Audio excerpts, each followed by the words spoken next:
Welcome to the tutorial, Turbomachine Workflow, Axial Compressor. This video will introduce you to the new turbomachine workflow in CAESES by modeling an axial compressor blade. The turbomachine workflow is a structured guide for the design process of turbomachinery objects such as radial or axial compressors, turbines, pumps or fans. The goal of this new feature is to make the modeling process faster while also organizing it from the beginning by proposing the correct machine type dependent features in the turbo section. First, let's save our new project by clicking Save As in the main menu.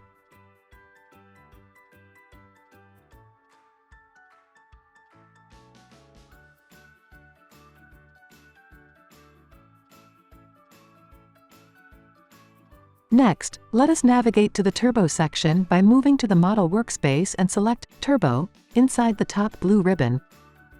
To start the workflow, simply click on Turbo Machine Workflow in the left top corner. At first, let us rename the overall turbo machine and choose the correct machine type. Selecting a machine type will smartly suggest suitable objects and parametrizations. The turbo machine object contains all components for the overall machine, which could be bladed components such as a rotor or unbladed components like an unbladed diffuser. We can click on the plus symbol on the right to add a new turbo component, which in our case is the compressor's rotor. Here, we choose the option for a bladed component. Clicking the plus will automatically create new objects, which can be viewed inside the object tree on the left. Now, we can define the stage properties. These contain the rotor's flow type, the design type and the number of blades. By specifying the stage properties, CAESES will automatically suggest suitable features for the specifications. A quick way to change the number of blades is to create an integer design variable for it. For that, select the value and right-click to show the option for transforming the value into a design variable.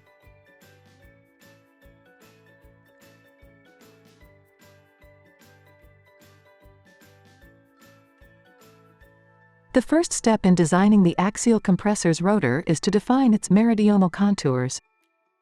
Let's click on the plus on the right next to Meridional Contours, which will navigate you to the meridional contour environment. Here, you can create contours with suitable curve types and parametrizations.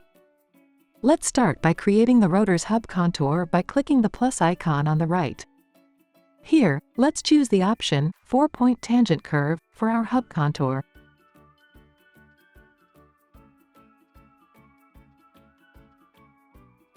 The feature will automatically create a new scope in the object tree, containing all necessary objects.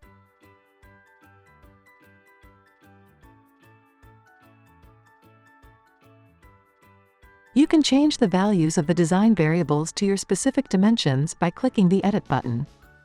To show and edit the parameters, you can select the parameter icon.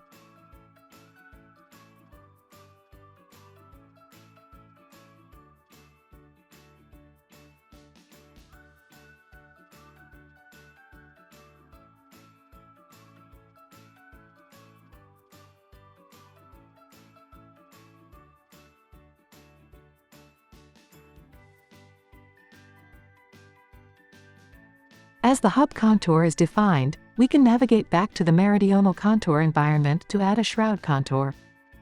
Again, click the plus on the right and choose the same curve definition that we used when creating the hub contour.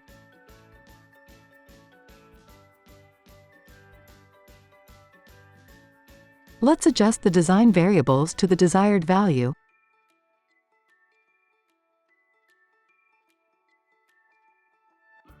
To implement the same axial length, we can reference the Z value of the hub contour's outlet point as the shroud's axial length value.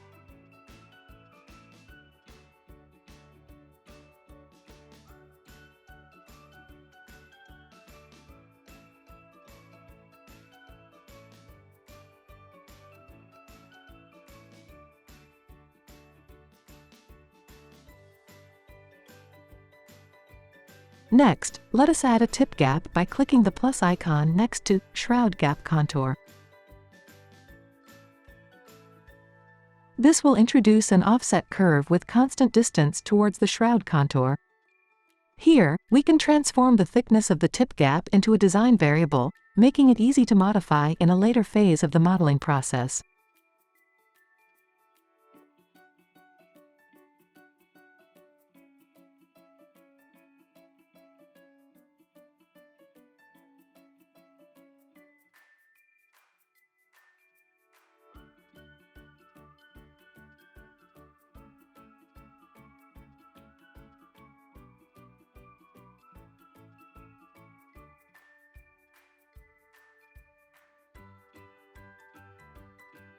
Now we can add a leading edge with one intermediate point.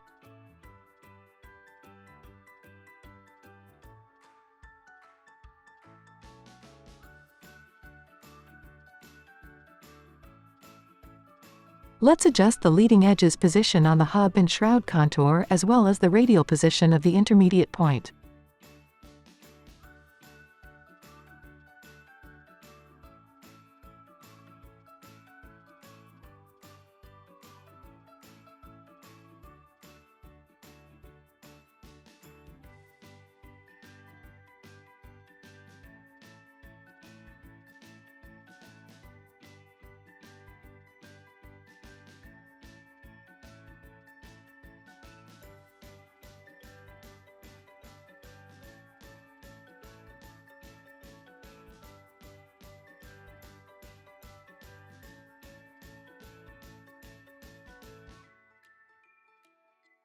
In the next step, we are going to model the blade surface. Navigate back to the object, Rotor, click the plus on the right next to Surface, and select the option, Airfoil Blade, to open the blade modeling environment.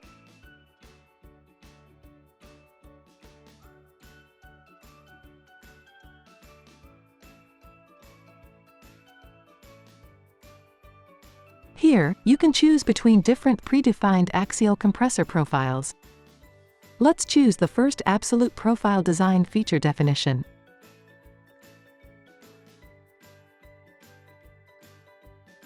To modify the parameters of the blade, we can open the Airfoil Blade feature by selecting it inside the object tree.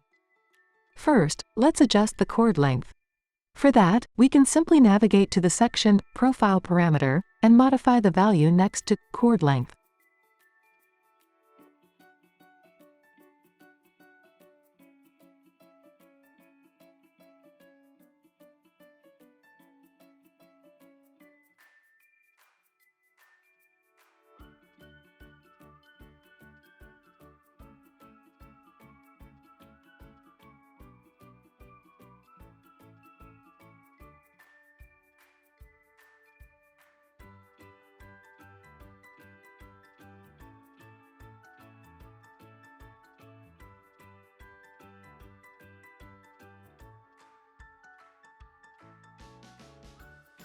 Next, let's adjust the leading and trailing edge radii.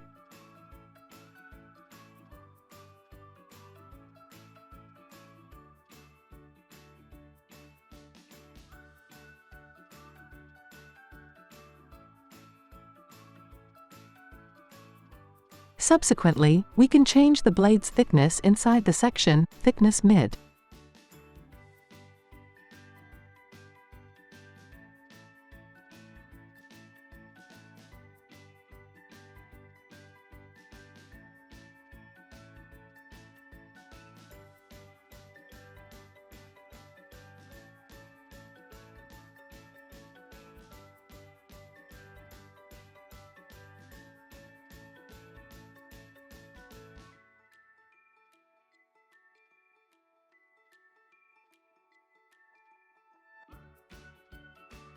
If you want to implement functions that describe the blade parameters along the blade height, you can insert custom functions by adding curves instead of constant values. Let's create a curve describing the stagger angle from hub to shroud. First, let's navigate to the CAD environment and create a new scope named Blade Functions.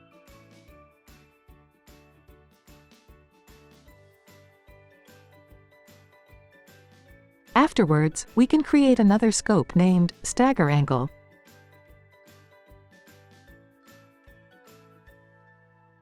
In this example, the stagger angle is increasing linearly, meaning that we first create two design variables for the start and end value.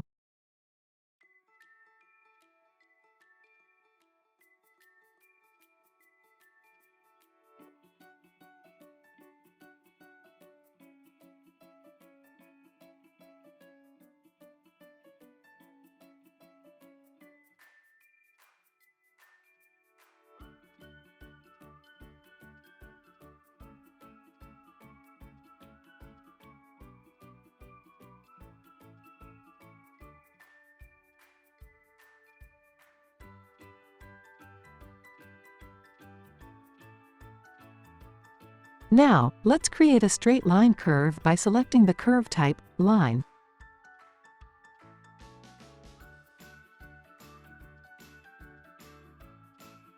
For better visualization, we can open the 3D overview window.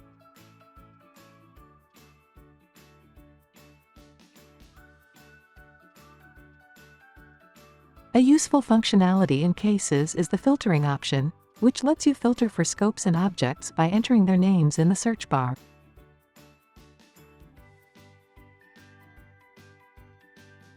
After the curve is created, we can simply insert the design variables as the y value of the start and end point. Note that in CAESES every function's x-coordinates must run from 0 to 1. For a better overview, we can divide each value by 100. When referencing the curve inside the blade feature, we can simply transform the curve factor to 100 again to obtain the correct values. Further, let's add a 2D diagram by navigating to the visualization environment through the top blue ribbon and select 2D diagram.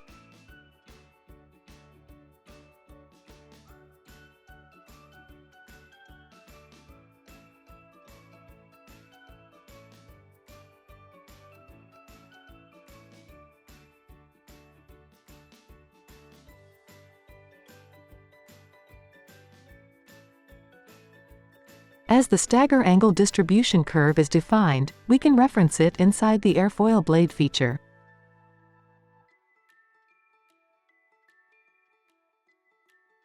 We can adjust the scaling factor by changing the value behind the curve. Let's adjust the scaling factor to -100. We can add another function that describes the metal angle of the blade.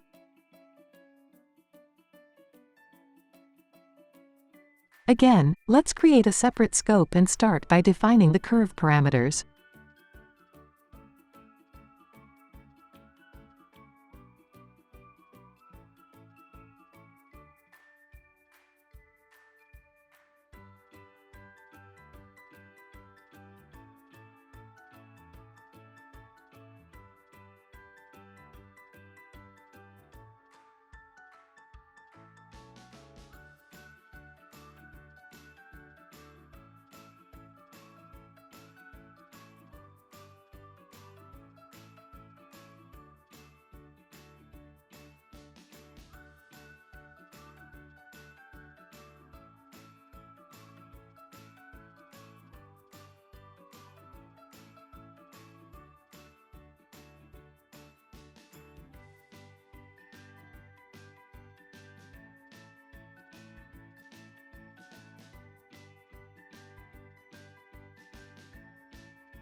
This time, let's choose the curve type, planar B-spline. In the pop-up window, we can adjust the curve characteristics.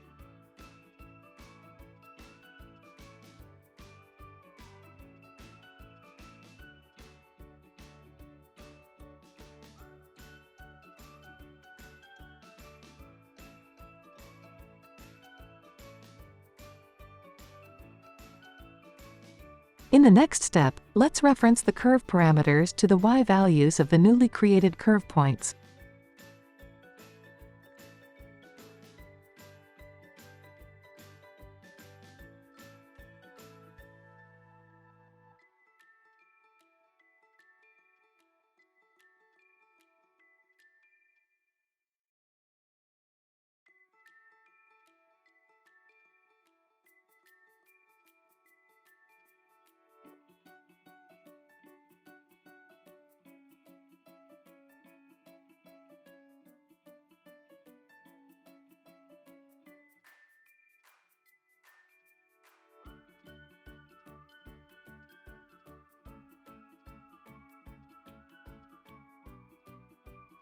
At the end, we can add the metal angle distribution function to the feature by referencing it at the correct location.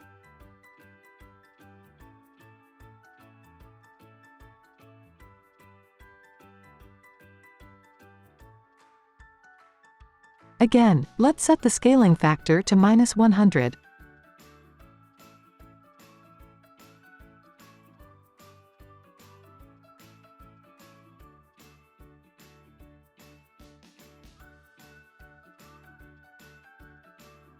After the blade surface is modeled, we can transform the blade surface into a solid geometry by first extending it and subsequently use the tool, Solid from Intersections, to create a solid blade model. Let's create a separate scope and rename it to Solid.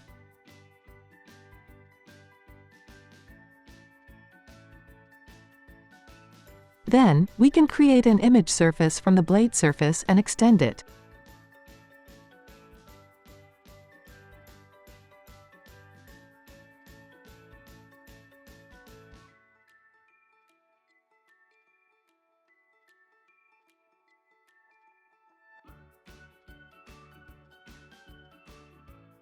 By selecting the UV domain icon, CAESES shows you which domain to extend to obtain the correct surface extension.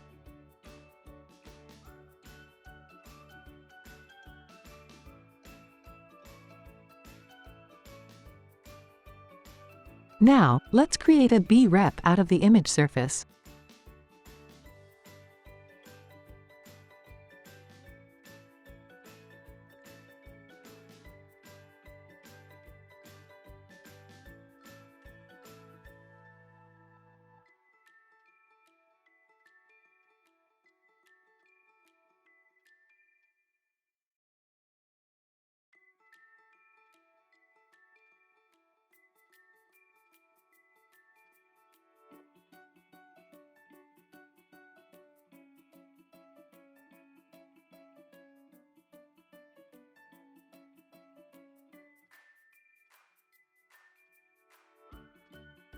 Before we can use the tool, Solid from Intersections, we must create the intersection surfaces at hub and shroud by creating a surface from revolution with each meridional contour curve as input.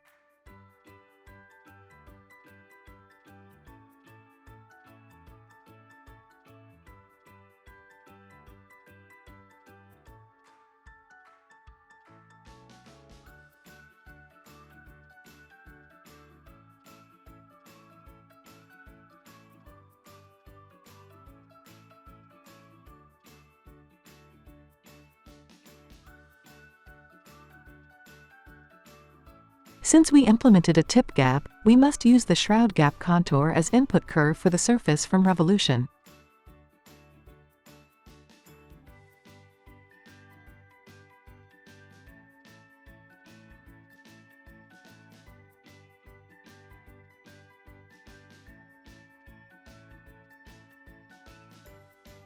These surfaces are then referenced as the intersecting surfaces, hence transforming the blade surface into a solid blade geometry.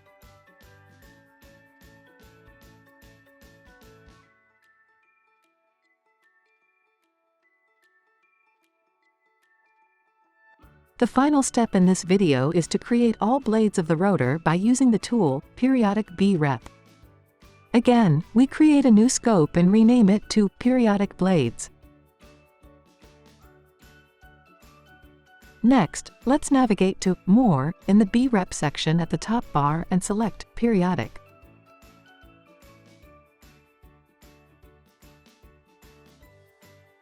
Now, we can reference the solid blade geometry inside the geometry window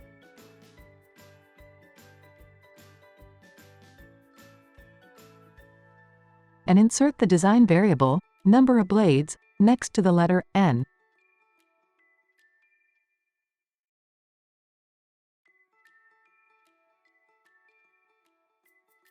As a result, we obtain the finished geometry of the rotor blades.